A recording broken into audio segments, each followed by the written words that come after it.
Demak, qizlar, grammatikamizni davom ettiramiz. Sifat so'z turkumi. Sifatni endi ichiga kiramiz.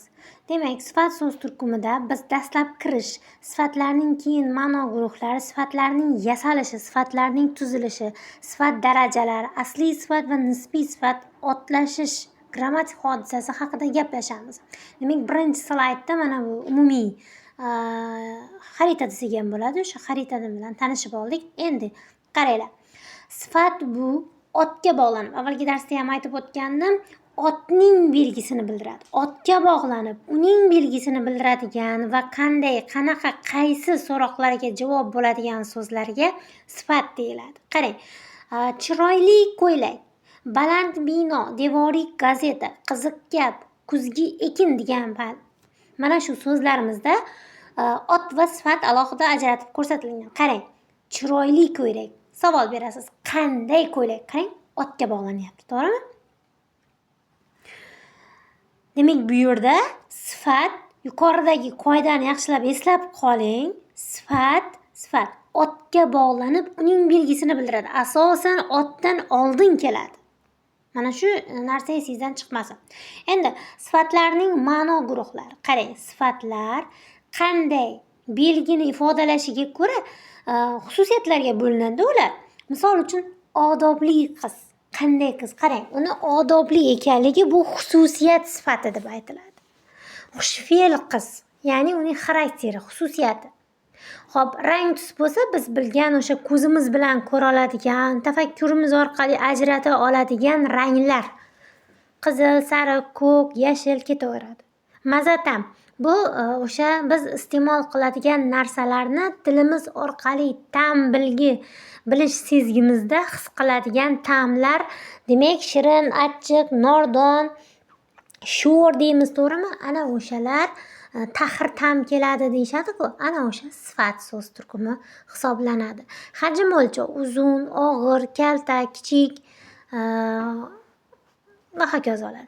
Hid bilish.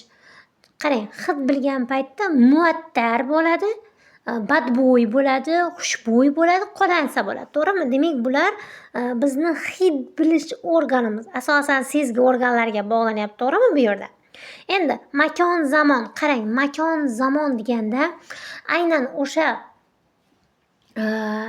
shaxslarni, misol kuzgi kiyim degan paytda yoki ichki kechinmalar, qanday kechinmalar? Qarang, ichki kechinmalar, ichki tuyg'ular, qanday tuyg'ular otga bog'lanyapti, to'g'rimi?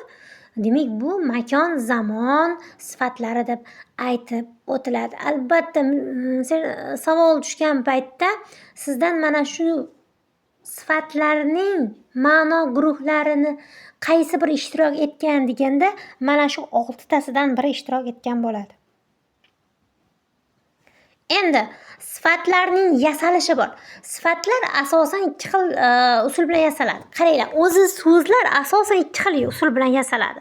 Morfologik usul hamda sintaktik usul. Qarang, morfologik usul bu asosga qo'shimcha qo'shish orqali yasalgan so'zlar.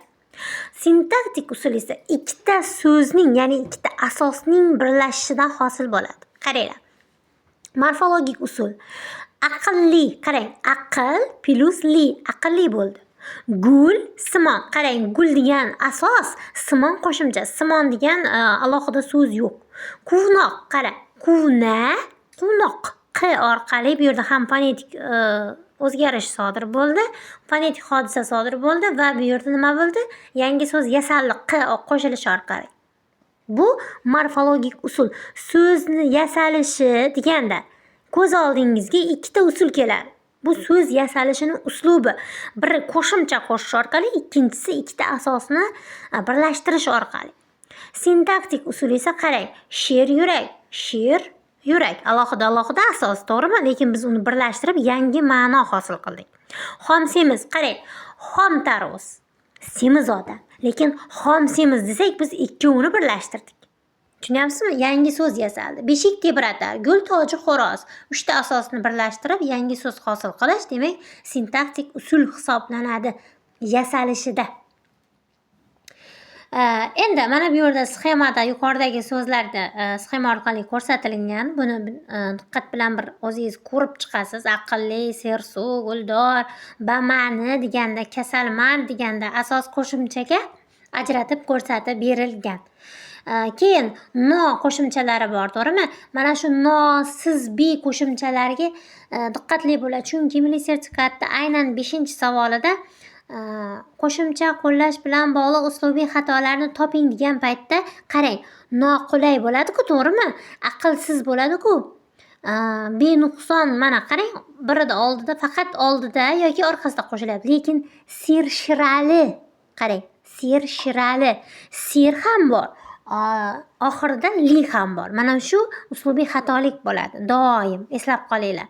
Sershirali yoki ser mahsulli bo'lsa, ya'ni ham oldida, ham orqasida o'sha ma'noni kuchaytiradigan qo'shimchalar ishtirok etishi, demak bu uslubiy xatolik hisoblanadi. Tushunarlimi? Endi sifatlar tuzilishiga ko'ra, endi sifatning tuzilishiga ko'ra turlar. Qarang, turlariga ko'ra. Xo'p, demak, qarang. Sifatlar tuzilishiga ko'ra 4 ta bo'ladi. Sodda, qo'shma, juft, takroriy. Tuzilishiga ko'ra deganda, qarang, bitta so'zni qo'shimcha qo'shilish yoki asosni asosga qo'shilishi yoki so'zni takrorlanishi orqali hosil bo'ladi. Qaranglar. Katta, ishchan. Qarang, bu yerda katta, ishchan degan bu sodda so'z. Ya'ni bu yerda bir nima deydi? Alohida bir so'z yo'q. Endi qarang, sodda yasama hamda sodda tup bo'ladi. Tup so'z, mana bu katta, tup, ishchan bo'lsa, bu sodda yasama bo'ladi. Eslab qolinglar. Sodda so'zlar tuzilishiga ko'ra sodda bo'lgan paytda ikkita bo'ladi. Sodda tup, sodda yasama. Endi qarang. Katta degani bu tup so'z. Ishchan degani chan orqali yangi so'z yasalyapti. Qarang, ishchan. Ish nima? Ishchan kim? Ya'ni qanday demoqchiman-da. Qanday degan so'roqqa javob bo'lib keladi. Ishchan odam, qanday odam? Yangi so'z hosil qilyapti. So'rog'i o'zgaryapti. Shuning uchun bu sodda yasama deb aytiladi. Endi qo'shma degani bu boya aytganimdek sintaktik usul bo'lib, so'z yasalishida ikkita asosning qo'shilishidan hosil bo'ladi. Qarang, dil ozor, oq ko'ngil. Bu yerda dil va ozor, oq va ko'ngil. Shu tarzda qo'shma sifatlar yasaladi. Otlar ham xuddi shunday. Beshik tebratar, gul toji xo'roz deganda qo'shma ot bo'ladi. Hop, sodda ot bo'lganda, misol uchun maktab sodda ot, gulchi bo'lsa sodda yasama bo'ladi. Gul nima? Gulchi kim? Hop, endi juft sifatlar oq qora, yaxshi yomon. Qarang, bu yerda juft degani chiziqcha bilan yoziladigan sifatlarga aytiladi. Shirin achchiq deb aytiladi-ku. Katta kichik, yaxshi yomon. Hop, takroriy bo'lsa, asosning birinchi bo'g'inida bitta tovush farqi bilan so'z takrori bo'ladi. Ya'ni asosning birinchi bo'g'ini takrorlanadi. Sap-sariq, qip-qizil deganday, uzun, ko'm-ko'k deganday. Mana shunday sifatlar tuzilishiga ko'ra 4 ta guruhga ajralar ekan. Eslab qolinglar. Savolda aytishi mumkin, ushbu berilgan matnda sifatlarning tuzilishiga ko'ra nechtasi bor desa, mana shu 4 tasini bo'lsa 4 tasini olasiz. Xo'p, agar sizdan sifatlarning tuzilishiga ko'ra yasamalarni toping desa, qarang, yasamani toping degan paytda siz sodda yasamani ham olasiz, qo'shmani ham olasiz. Tushunyapsizmi? Sodda yasama ham olinadi, qo'shma ham olinadi. Endi agar gapda sodda sifatlarni toping desa, siz sodda tup sifatni ham olasiz, sodda yasama sifatni ham olasiz. Ya'ni tup bo'lsa mana shu katta, maktab deganday, ishchan yoki boya aytgandek ot so'z turkumidan so'ralsa gulchi deganda qarang, chi orqali yasalyapti. Ya'ni qo'shimcha qo'shish orqali morfologik usul bilan yasalgan so'zlarni olasiz. Xo'p, keyingisi sifatning darajalari. Qarang, Sifatning darajalari nimaga kerak? Bular belgini o'sha me'yordan ortiq yoki kamligi jihatdan farqlanishi sifatning darajalari deb aytiladi. Bular ham 4 ta. Oddiy, qiyosiy, orttirma, ozaytirma darajalar. Albatta bu bilan biroz biz tanishmiz, chunki albatta maktab darsliklarida buni o'rganganmiz. Oddiy daraja shunchaki chiroyli, oddiy daraja. Qiyosiy daraja bo'lsa chiroyliroq. Orttirma daraja bo'lsa juda chiroyli. Ozaytirma bo'lsa sal chiroyli, nimpushti. Shunaqa qilib darajalarimizni hosil qilamiz. Endi bu yerda darajalarni oddiy daraja berilgan belgining odatdagi me'yoridan ekanligini bildiruvchi va boshqa darajalar uchun asos bo'lib xizmat qiluvchi sifat shakli oddiy daraja hisoblanadi. Qarang, lola, qizil, oq, sariq ranglarda tovlanib ochildi. Qarang, bu yerda qizil, oq, sariq ranglar, demak, nima bo'lyapti? Oddiy daraja. Endi orttirma daraja belgini me'yordan ortiq ekanligini bildiradi. Asos oddiy daraja. Tushunyapsizmi? Endi qarang, juda qizil, g'oyat shirin. Boya aytgandek, oddiy daraja shakli sifatning birinchi bo'g'in tovushi o'zgarishi bilan takrorlanadi. Bus-butun, kap-katta, bu bus-butun, kap-katta nimaga ham olsak bo'ladi? Buni biz tuzilishiga ko'ra, demak, takroriga olsak ham bo'ladi. Tuzilishiga ko'ra takroriy, darajasiga ko'ra nima deymiz? Orttirma daraja deymiz. Kap-katta, to'ppa-to'g'ri, bus-butun. Xo'p, qiyosiy daraja belgining me'yordan biroz oz yoki ko'p ekanligini qiyoslab ifodalaydigan sifat shakli qiyosiy daraja hisoblanadi. Qiyosiy darajani roq qo'shimchasi orqali biz anglab olamiz. Qaranglar. Uning nazarida bundan suyumliroq, bundan ham zavqliroq va shavqliroq ish yo'q edi. Bu yerda zavqliroq, shavqliroq hamda suyumliroq so'zlari, demak, qiyosiy daraja hosil qilyapti. Xo'p, endi ozaytirma daraja belgining me'yoridan kam ekanligini bildiruvchi shakl sifatning ozaytirma daraja shakli hisoblanadi. Demak, bu me'yordan oz ekanligini bildiradi.